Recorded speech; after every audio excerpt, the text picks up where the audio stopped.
Ya, sahabat yang terkasih di dalam Tuhan. Kemarin kita bersama-sama merenungkan firman Tuhan yang berbicara 5 langkah untuk mengasihi orang lain bagian yang pertama. Pada saat kita merenungkan bagian yang pertama, kita bersama-sama tahu ada 2 langkah yang menjadi dasar terlebih dahulu ketika bicara mengasihi orang lain. Bahwa kita harus memutuskan dan mengerti bahwa mengasihi orang lain itu pilihan, bukan perasaan. Ketika bicara mengasihi orang lain, itu perbuatan, bukan perkataan. Nah, kedua dasar ini ya yang mengajar kita untuk mau mulai bertindak, bukan tinggal di dalam perasaan yang emosional, perasaan yang dimana kita berkata kita ditentukan oleh perbuatan orang lain terhadap kita sehingga kita tidak bisa mengalirkan kasih. Karena ketika bicara mengasihi orang lain, itu bicara tentang pilihan, bukan perasaan. Bicara tentang perbuatan, bukan perkataan. Jadi kita harus bertindak. Nah, kemarin kita sama-sama belajar 2 langkah. Ya, yang pertama yaitu mengalami Tuhan dulu. Karena firman Tuhan mengajarkan bahwa kasihilah sesamamu seperti Kristus telah mengasihi engkau. Saling mengasihilah engkau karena Kristus telah mengasihi engkau. Jadi hanya orang yang telah dikasihi oleh Kristus, mengalami Kristus dalam hidupnya, mengalami Allah dalam hidupnya, dia bisa mengasihi orang lain. Yang kedua, bahwa kemarin kita sama-sama belajar dari firman Tuhan, hanya dengan kita siap untuk bertindak setelah mengalami kasih Allah, yaitu kita mulai bertindak bukan melalui perkataan, bertindak mengampuni. Apapun yang terjadi, kita bertindak dalam mengampuni karena demi kebaikan kita. Bukan karena orang itu layak untuk diampuni, tetapi karena kita tidak mau memberikan ya waktu kita, ya seluruh hati kita, pikiran kita memikirkan hal-hal yang pahit sehingga tidak ada waktu untuk hati kita diisi oleh kasih. Sebenarnya ketika kita sedang marah, kita sedang benci, iri, dengki, kepahitan dengan orang, kita memberikan sepotong hati kita untuk dia. Kita memberikan sebagian besar waktu untuk dia, perhatian kita untuk dia. Yang sebenarnya kita hanya memikirkan kesalahan orang tersebut, memikirkan hal-hal yang pahit terhadap orang tersebut. Akhirnya kita sendiri tinggal di dalam kepahitan. Nah, Tuhan ajar kita untuk melepaskan pengampunan. Nah, hari ini kita masuk bagian yang kedua. Di mana di bagian yang kedua ini saya ajak kita bersama-sama melihat bahwa Kristus mengajar kita. Ya, firman Tuhan menuntun kita hari ini. Dari Filipi pasal 2 ayat 4 sampai 5. Memikirkan pikiran-pikiran Allah. Pikiran kasih, pikiran Kristus. Allah itu kasih. Kristus telah memberikan teladan kasih. Jadi mari kita memiliki dan memikirkan pikiran-pikiran kasih itu. Firman Tuhan di Filipi pasal 2 ayat 4 sampai 5 berkata, "Dan janganlah tiap-tiap orang hanya memperhatikan kepentingannya sendiri, tetapi kepentingan orang lain juga.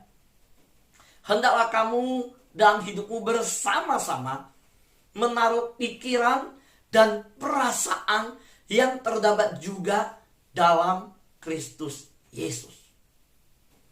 Jadi kita tahu bahwa di dalam teladan Kristus Yesus yang datang ke dalam dunia, Paulus menuliskan kepada jemaat Filipi bahwa dia datang demi kepentingan dunia, bukan kepentingan dia.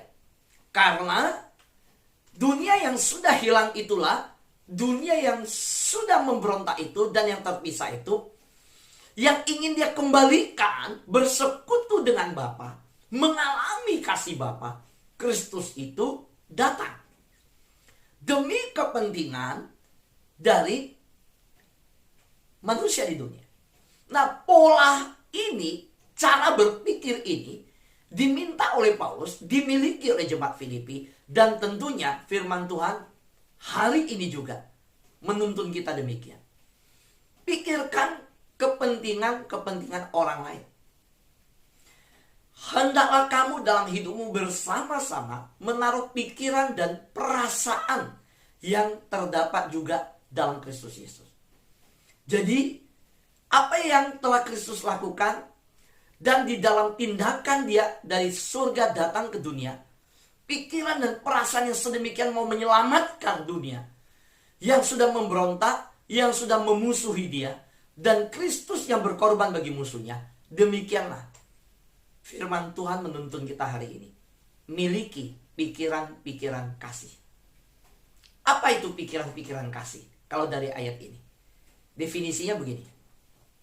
Pikiran-pikiran kasih adalah pikiran yang berfokus pada kebutuhan, kesusahan, masalah, keinginan, dan tujuan orang lain, bukan hanya diri sendiri. Dunia politik sudah terbukti dengan kalimat, gak ada musuh sejati, gak ada kawan sejati. Yang ada hanyalah kepentingan yang sejati.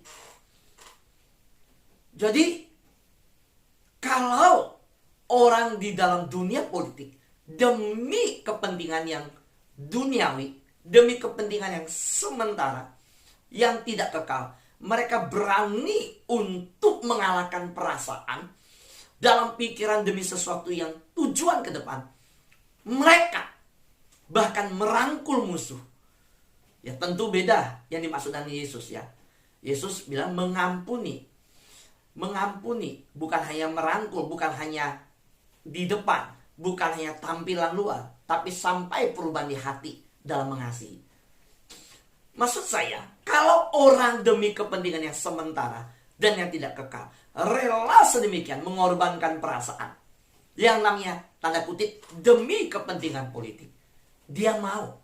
Bukankah demi kerajaan Allah, demi surga, demi Yesus yang mati untuk saudara dan saya, dan demi salib Kristus ditinggikan, dan demi Tuhan dimuliakan, kita harus berani mengorbankan perasaan kita demi itu semua kepentingan kekekalan. Saudara, kalau hidup hanya baperan, bahasa baper ya, bawa perasaan, nggak bisa hidup di dunia.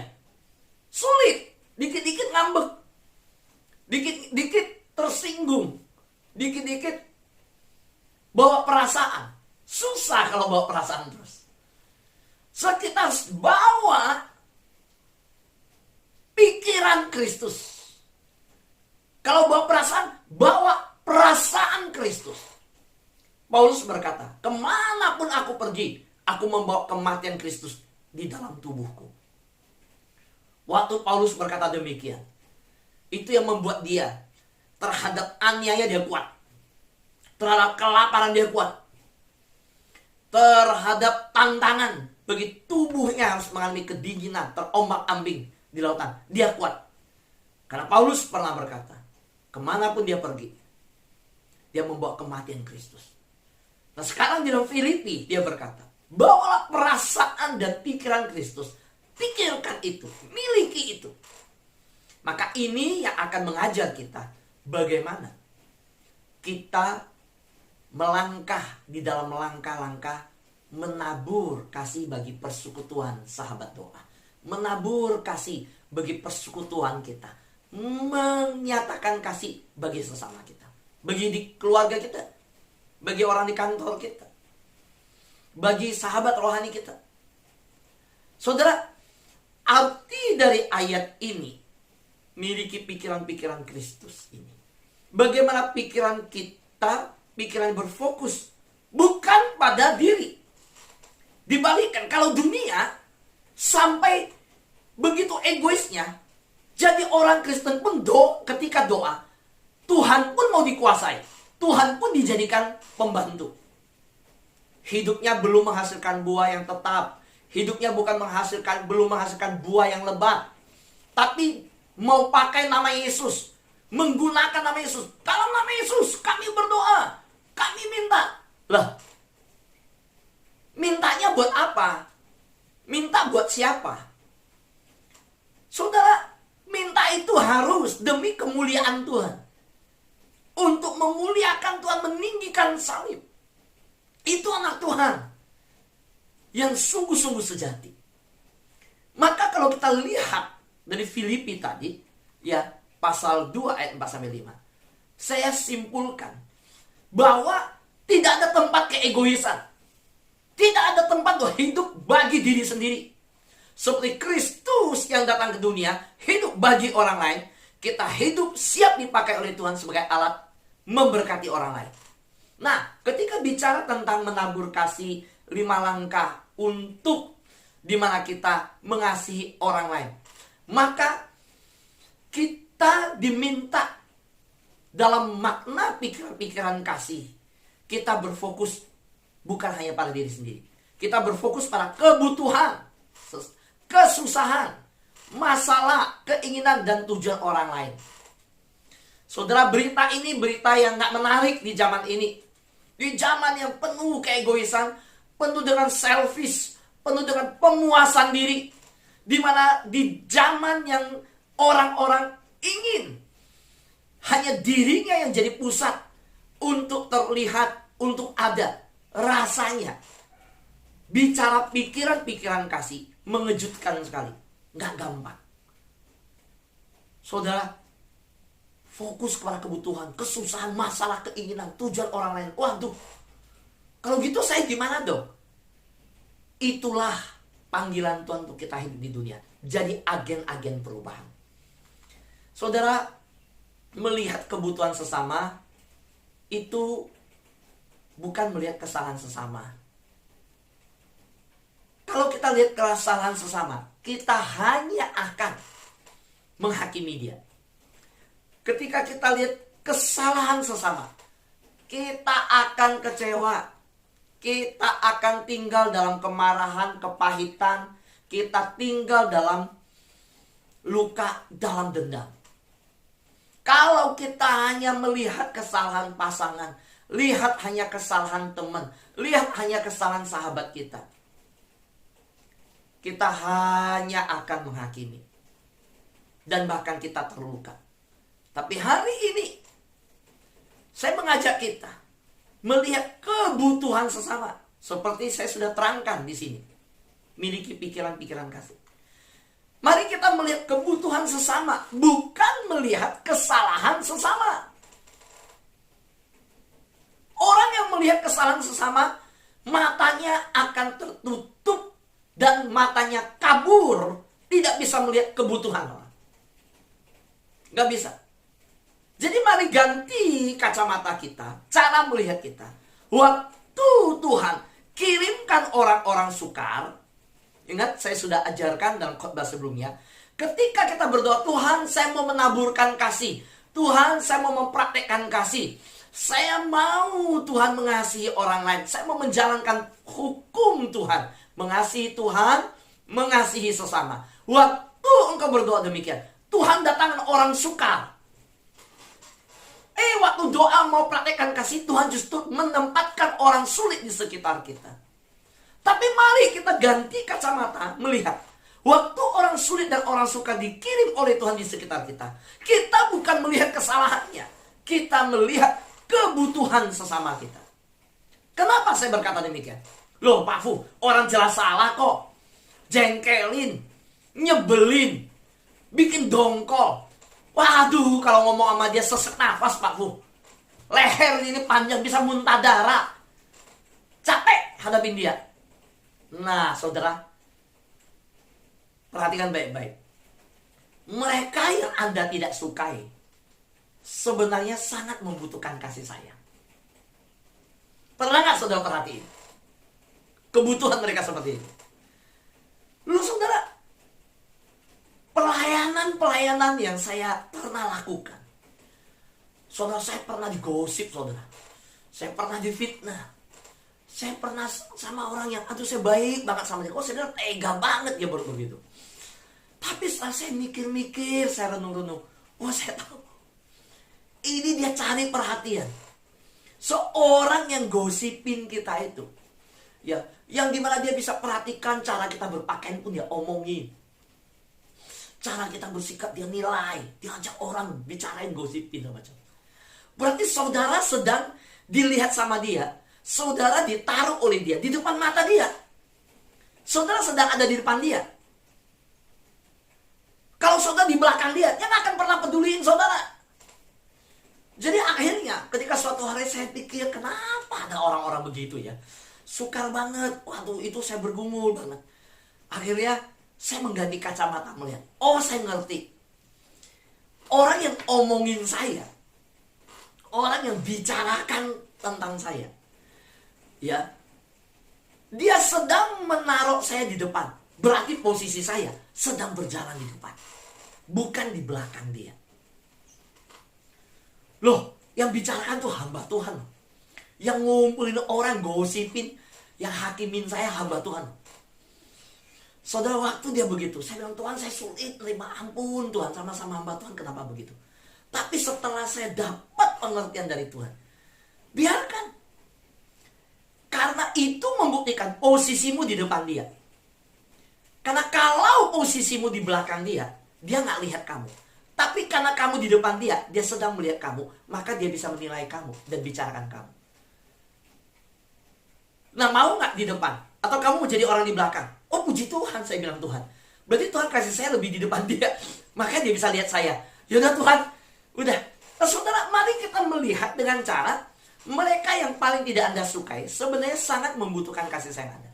Dia butuh Anda balik, lihat dia. Saudara, dia lagi cari perhatian. Dia sedang berteriak, aku ada loh, aku di sini. Lihat aku, saya eksis loh. Nah, karena nggak lihat, nah dia mulai deh. Kalau saudara gini, perhatikan. Semua orang butuh kasih sayang. Ini prinsipnya pegang dulu. Karena semua orang butuh kasih sayang. Ya, pasanganmu, istrimu, suamimu, anakmu, orang sekitarmu, sahabatmu, teman kantormu, siapapun. Semua orang butuh kasih sayang. Nah, kalau orang tidak dapat kasih sayang, dia akan berusaha untuk mendapatkan. Dia akan mendapatkan dengan cara positif. Kalau dia tidak bisa mendapatkan dengan cara positif, akhirnya mereka akan berusaha mendapatkannya dengan cara negatif. Dan akhirnya dia berkata, udah deh, cara apapun juga gak masalah. Yang penting saya dapat perhatian. Yang penting saya dapat kasih sayang. Yang penting saya dapat dikasihi. Yang penting saya dapat. Nah, ini yang bahayanya, saudara. Ini yang bahaya. Maka saya melihat orang-orang yang akhirnya yang saya sebut bahwa orang yang seringkali menjengkelkan, menyebalkan, kita tidak sukai, melukai kita, orang yang kita lihat ada kesalahan, itu dia ada kebutuhan. Kita harus lihat kebutuhan. Kita lihatnya adalah sisi kasih sayang yang sedang dia nggak dapatkan. Kalau kita mengerti prinsip ini, semua orang butuh kasih sayang, maka anak yang memberontak, anak yang menjawab kita, anak yang protes kritik kita, kita sedang melihat bukan otoritas kita dirongrong jadi orang tua. Ya, anak kurang ajar ya. Dulu papa nggak berani kritik kakek. Dulu kalau kakek lihat aja papa udah diem, mana berani bilang, "Pa, saya mau diskusi." Dulu nggak ada diskusian. Papa langsung disabet. Anak zaman sekarang enak aja suruh begini mau diskusi. Tunggu dulu. Dia bukan nggak mau lakukan yang kamu minta. Hai ibu, hai bapak. Dia sedang minta perhatian. Kadang selesai dia kerjakan, dia minta engkau memuji dia. Saudara, semua orang butuh kasih sayang. Anakmu butuh, pasanganmu butuh, sahabatmu butuh, hamba Tuhanmu butuh. Saudara punya gembala kan? Saudara punya teman pendeta, saudara punya kan? Dia juga butuh, saudara. Jangan pikir hamba Tuhan itu semuanya tuh kayak udah levelnya malaikat, terbang sana terbang sini, nggak ada kebutuhan. Ada, saudara. Teman majelismu sesama diaken pelayanan ada kebutuhan.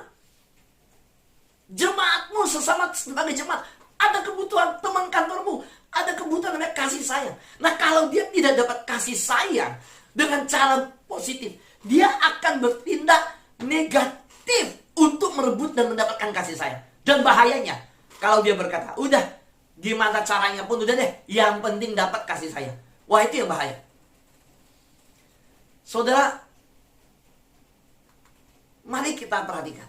Jika seseorang tidak ada kasih sayang, ia akan mencari perhatian. Dia akan cari perhatian. Orang yang terluka, itu akan melukai sesama. Ini prinsip. Karena itu, saya sangat berharap, ya, kita bukan melihat pelayanan sahabat doa, udahlah, udah dewasa semua. Enggak. Saya minta benar-benar semua terlayani dengan baik. Semua, ya. Dan saya nggak bisa melayani sendiri, saudara. Jujur. Bahkan saya sangat perlu saudara semua, sahabat doa. Ayo, ya. Tuliskan orang-orang yang saudara ajak. Ya, saya sudah melihat bagaimana beberapa anak Tuhan di sahabat doa. Bahkan ada yang sampai tulis di buku yang dia ajak. Yang dia ajak siapa? Yang orang ini ajak siapa lagi? Ditulisin. Oh, saya belajar dari situ, saudara. Saya bukan orang yang rinci sekali. Saya rinci, teliti di dalam ayat firman Tuhan. Saya pasti gali. Tapi kalau dalam hal yang lain, saya kurang untuk bisa sampai begitu rinci. Nah, saya melihat ada sahabat doa yang waktu saya melihat ibadah berjalan, saya tahu setelah sharing yang saya dapat, ada yang memperhatikan yang diajak datang apa enggak. Kalau nggak datang, habis sahabat doa ini dalam hari-hari dia akan teleponin. Saya lihat beberapa hari kamu nggak hadir ya. Waduh, saudara, saya percaya anak Tuhan ini yang mengajak teman-temannya datang, ini semuanya terpenuhi. Bukan hanya di telepon, bahkan yang nggak buka kamera, dia bisa teleponin. Dia kasih tahu, kamu masalahnya apa yang nggak bisa buka kamera ya? Ada masalah kuota? Atau ada masalah hal yang lain? Terus mulai dinasehatin, bisa nggak coba buka kamera? Wah, itu luar biasa, saudara. Saya yakin orang yang menerima kabar itu, waduh, wah, saya diperhatikan. Nah, saudara, saya percaya kalau pemerhati diberikan seperti ini, perhatian sahabat doa dijalankan seperti ini, Tuhan akan datangkan orang-orang yang begitu banyak. Terus Tuhan akan kirim di bawah saudara, di bawah kepemimpinan yang Tuhan telah berikan untuk menjangkau jiwa-jiwa. Sahabat doa yang saya kasihan Tuhan, jangan sampai ada yang terluka. Karena orang yang terluka melukai sesama. Maka kita mau komunitas, sahabat doa adalah komunitas yang mendapatkan kehangatan kasih. Kita menabur kasih di persekutuan kita ini. Saudaraku yang terkasihan Tuhan, ingat ya, orang yang terluka akan melukai sesama. Itu nggak terhindar. Kalau dia dulunya dibully, membuli. Orang dunia kedokteran aja, orang tua diabetes, anak bisa diabetes, turun loh. Maka saudara lihat ya, apa yang ditabur itu dituai. Atau hukum yang terjadi dalam hidup ini. Karena dia belum dibereskan. Dia harus diputuskan, saudara. Untuk dia mengalami pemulihan. Baru dia mengalirkan pemulihan. Nah, karena itu kita mari mengubah cara kita berpikir. Ketika kita mengubah cara berpikir terhadap seseorang, bukan melihat kesalahannya aja, tapi kita lihat dia ada kebutuhan. Kita juga mengubah cara berpikir, bahwa waktu kita berdoa mau menjadi saksi, mau menaburkan kasih, oh bukan berarti Tuhan bukakan jalan semua mudah. Enggak, Tuhan justru kirimkan orang sulit, Tuhan menempatkan orang sukar. Itu cara Tuhan melatih. Nah, hari-hari ini coba ubah paradigma kita, cara pandang kita. Termasuk saat ini saya mau berkata, ketika kita mengubah cara berpikir terhadap seseorang, kita secara perlahan mengubah perasaan kita terhadap orang tersebut. Percaya deh saudara. Saudara mulai dengan gini. Kok perasaan saya gak enak sama dia ya? Wah, ini orang ngomong nyerang saya terus ya. Ini orang ngomong gak ngerti saya ya. Ini kalau bicara sama dia lo dongkol banget. Nafas saja bisa perlu narik panjang, bisa muntah darah sama dia. Nah coba, saudara, jangan baperan, bawa perasaan. Coba saudara mulai mengubah cara berpikir. Ini orang ada apa ya? Yaitu apa yang menjadi kebutuhannya. Sebenarnya dia minta apa ya? Sebenarnya dia ada pergumulan apa? Dia ada persoalan apa? Dia ada tantangan hidup apa yang sebenarnya belum terjawab. Saudara, orang itu butuh kasih sayang, butuh perhatian. Jadi coba perhatikan kebutuhannya, bukan perhatikan kesalahannya. Coba saudara miliki pikiran dan perasaan yang terdapat dalam Kristus Yesus. So ketika Kristus Yesus datang ke dalam dunia, dia datang ke dunia yang semuanya salah. Dunia yang terhilang, dunia memberontak, dunia melawan dia, dunia kalau mau dibilang, ada baiknya nggak? Ayo kasih yang baik dikit dulu, baru saya datang dari surga. Nggak ada baiknya. Tapi kenapa Kristus datang ke dunia? Karena Kristus mengambil satu tindakan kasih. Bahwa hanya dengan kasihlah dia bisa memulihkan dunia ini. Ingat saudara, kejahatan tidak pernah bisa mengubah dunia. Kejahatan dibalas kejahatan. Nggak pernah bisa selesaikan masalah di keluarga saudara. Pembalasan dendam dibalas dendam nggak akan selesaikan masalah keluarga besarmu yang rebut tanah, ahli waris, yang persoalan rebut harta, orang tua, gonogi, yang lain nggak bakal selesai. Saudara, kejahatan hanya bisa dikalahkan dengan kasih Kristus, kebaikan di dalam Allah. Ketika Yesus mati di kayu salib, kepada orang-orang menyalibkan dia, Kristus berkata, "Ya Bapa, ampunilah mereka." Saudara, hari itu seluruh prajurit yang di bawah mau bilang mereka menang. Menang apanya? Mereka cuma menang di pedang kok. Mereka menang di tombak. Mereka menang di galaknya. Mereka menang di otoritas pemerintahan. Karena mereka bisa menghukum seorang terdakwa, namanya Yesus. Tetapi di dalam kemenangan yang sejati, bebas di dalam perasaan, merdeka di dalam tindakan, merdeka dalam kasih. Apakah mereka merdeka? Enggak. Kristuslah yang merdeka. Jadi ketika kita bicara tentang bulan Agustus kemerdekaan, hari ini bebaskanlah orang-orang sekitar saudara dengan pengampunan yang kau lepaskan. Karena sebelum engkau membebaskan dia, memerdekakan dia, waktu kau lepaskan pengampunan, lepaskan kasih, lepaskan perhatian itu bagi orang yang engkau anggap sukar untuk dikasihi, engkau sedang memerdekakan dirimu. Karena itulah Kristus berkata, jika engkau mengenal kebenaran ini, jika engkau tahu kebenaran, engkau benar-benar bilang, saya sudah mengalami kemerdekaan. Cirinya cuma satu, kemerdekaan itu pasti, kebenaran itu pasti memerdekakan kamu. Saudaraku yang kasihan Tuhan, saya mau tanya, apakah kebenaran itu sudah memerdekakan kita? Oh Pak, saya tahu kebenaran. Kebenaran apa yang kau tahu? Saya mau berkata, kalau kita tahu kebenaran itu adalah Allah mati bagi manusia. Kebenaran itu berbicara Yesus Kristus datang mati bagi musuhnya. Kalau kita tahu kebenaran itu yang Yesus ucapkan, Bapa ampunilah mereka, maka harusnya kebenaran itu hari ini membebaskan kamu dari dendam. Kenapa engkau masih dendam?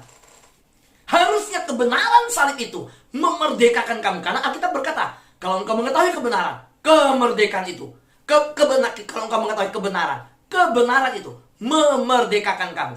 Kalau engkau tahu kebenaran dari salib, mengapa engkau masih nyimpan dendam?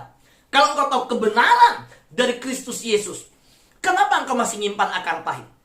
Kalau engkau tahu kebenaran di dalam Yesus Kristus yang berkata ampuni musuhmu, doakan dia. Sudah mengapa engkau tidak bisa mengampuni, mendoakan dan memberkati dia? Apakah benar engkau tahu kebenaran? Atau sebenarnya kebenaran yang disebut kebenaran tapi palsu? Kalau kebenaran yang sejati, kebenaran itu memerdekakan kamu. Amin. Salam kemerdekaan. Tuhan berkati kita semua. Mari kita hidup Merdeka dari perasaan akar pahit, dari dendam, dari iri, dari segala belenggu yang menjerat kita. Kita adalah orang yang benar-benar merdeka. Tuhan berkati kita. Amin.